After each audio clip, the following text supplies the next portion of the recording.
business than that. Donald Trump is holding on the line to speak to the people who were with him right from the beginning on the Savage Nation. Donald, thank you so much for being with us today, this election day. What is going on? Do you have any initial results out there? Well, we're just hearing very good things, Michael. We're hearing tremendous numbers in New Hampshire, in Ohio, in Iowa. I think we're going to surprise people very gravely, and it's going to be an amazing surprise, I think, in Pennsylvania. We have some terrific numbers. I think Florida's going to be a lot of people voting in Florida, that I can tell you, but yeah, a lot of people. It's really been, I think it's going to be an amazing evening. Donald, we're getting calls on the show today in this first hour with people. I asked them what they would like to say to you, and overwhelmingly, they're saying, win, lose, or draw, you've already done the country a great service. You have changed the national conversation, Donald. You know that, don't you? Well, I really appreciate it. I've had thank yous from so many people. It's a vicious business. I used to think real estate was vicious. Real estate people are like soft people compared to these people I've been dealing with for the last year and a half. I can just imagine. So after this election, first of all, Donald, I want to thank you personally for showing your loyalty to me personally. I know that you're not doing a lot of national radio shows today.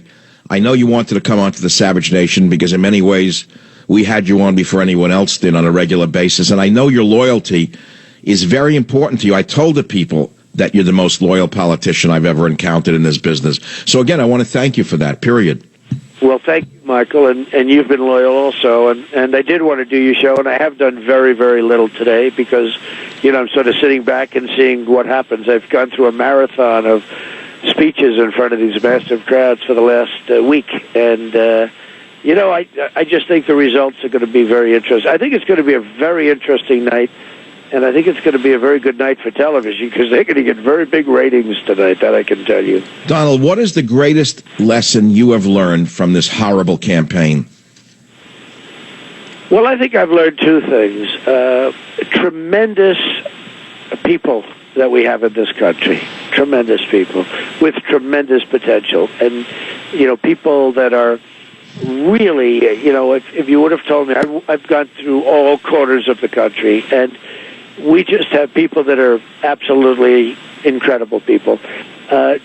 Also, likewise, incredible dishonesty within us, total dishonesty. And no, we saw this thing with Wolf Blitzer feeding questions back and forth with John Podesta. It's everything that we feared and worse, Mr. Trump. And, Hillary getting the questions for debates, but so many other things. I mean, you see the relationship with some of these folks, and it's incredible that with the Democratic Party and what's going on between that party, and the press, and it's so dishonest.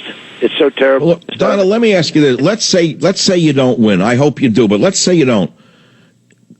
Would you be called upon by the Republican machine to bring the party back together? Will they actually reach out to you, do you think?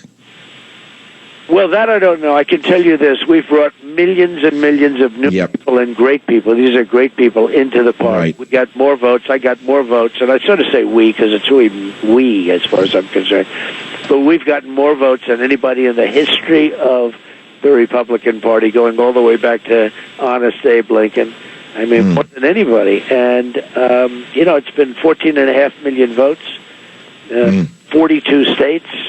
Nobody's, done anything like this. And we had 17 people, don't forget. It wasn't like I was competing against one person. That's with 17 people. So we've brought millions of people into the party. They're great people. In many cases, they're not in all cases, but in many cases, I call them, they're the forgotten men and women. These are great people that have been forgotten. And they're hardworking. They're very, very smart. And they feel let down by their politicians and let down by their country.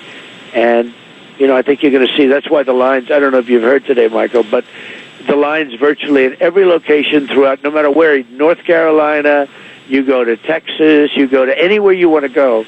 I can say up in New Hampshire, I just got a call, a friend of mine, he said, He's been doing this for 30 years, and he's never seen lines like it. The lines are blocks and blocks long. Well, you have activated the sleeping giant, and even if she should steal the election, those are my words, not yours, she's going to have to deal with all of these millions of people who have been activated by you and your campaign. Donald, in these last hours, what is your message to the people of America, all the people of America? Well, we have to do things to help the people. You know, the people are great, but they're really being hurt. Obamacare is a disaster. It's just, I mean, we can talk about the military's depleted, and we can talk about security and safety, and everybody knows that. And we need strong borders, and we have to be very careful with our immigration policies. We need vetting and all of that. It's so bad. That's why I ran. Our trade deals are horrible. But, Michael, Obamacare is killing people. It's killing families. It is such a disaster, and we have to repeal it and replace it. Businesses are getting absolutely killed by Obamacare. They can't expand, and in fact, in many cases, they go out of business. And this is something that's been happening for a long time, but for some reason, maybe it was because of me, maybe I was able to bring it out the last month or 2 months, but Obamacare, it has to be repealed and replaced. It's hurting people horribly. But look, even if she wins, for whatever the reason, she cannot be the same president she would have been without you running this campaign. She's certainly not stupid.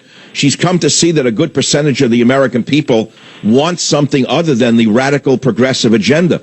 And you've done that, Donald. You've changed the national dialogue. You've changed the course of human history. Well, you know, they say that politics in this country will never be the same because of what's happened. And it has been a movement like has never been seen in the country. Even your very dear friend Bill O'Reilly said it's the greatest political phenomenon. I see you had a little backroom conversation with Big Bill. I know, but he did say that, and he, you know, and many other people have said it. That I don't know why he doesn't like me. I never met the guy. I only called him a leprechaun once. I don't know what he's so mad about. He should have a different sense of humor. Hey, Donald, Thanksgiving is coming up. I think I may be down your part of the world for Thanksgiving turkey. You think you're going to be at the club? I hope so. It depends on what happens. I can tell you if I win, I'll be working.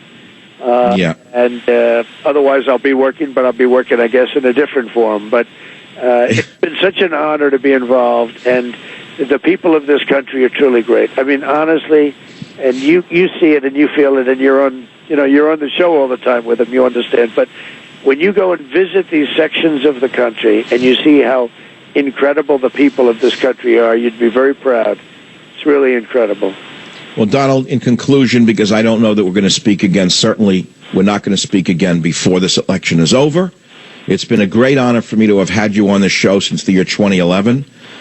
If you win, I will know in my own heart I had something to do with it.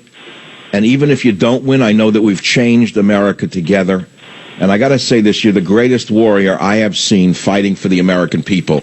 Nobody in my lifetime has reflected on the average working person the way you have. And even though you came from a different socioeconomic background, for whatever the reasons are, you resonate with the average person out there who's killing themselves to make America great and to make their family great, and they don't know which way to turn because they've been sold down the river by both parties. You changed all of that, Donald, and I only hope that the change is for the better. Well, Michael, that's one of the nicest things that's been said about me. I mean, I really appreciate it, and I feel very proud to have been involved, and I think we have helped things, and maybe we win. You know, the results, I don't know if you're hearing, but the very, very early numbers are looking pretty good out in Michigan. Yeah, I see on the Drudge Report, Trump plus in Arizona, Georgia, Iowa, North Carolina, and Ohio. Oh, you're doing very well. I can see you just might win. Well, if I do, people are going to be very happy. And, you know, I base a lot of what I say on common sense. We're a country, we don't have any common sense in our leadership. And, you know, we talk about brain power, we talk about all of the things, but we don't even have common sense. You make a deal like the Iran deal where we give them $150 billion and everything else. We give them $1.7 billion in cash, and then they torment us or they feel emboldened. I mean, we're just we don't have common sense aside from everything else. And, you know, I'd love to help out. I'd love to keep it going. We're going to see what happens, but you are a great, great gentleman and a great talent. People love your show, and they love you, and you have been so loyal also, and I appreciate it very much, Michael. Donald, I think it's the air coming off Cunningham Park that we both breathed as young boys that gave us common sense. And that's what I think. I think the air was purified by the trees in Cunningham Park in Queens. Oh, that's very Donald, good luck. Good luck tonight. I pray to God that the right thing happens. In either case, it's been a big change in my life to have known you, and I hope I continue to know you after the election one way or the other. Michael, thank you very much. Thank you very Good night. much. Thank you. Good luck. Well, my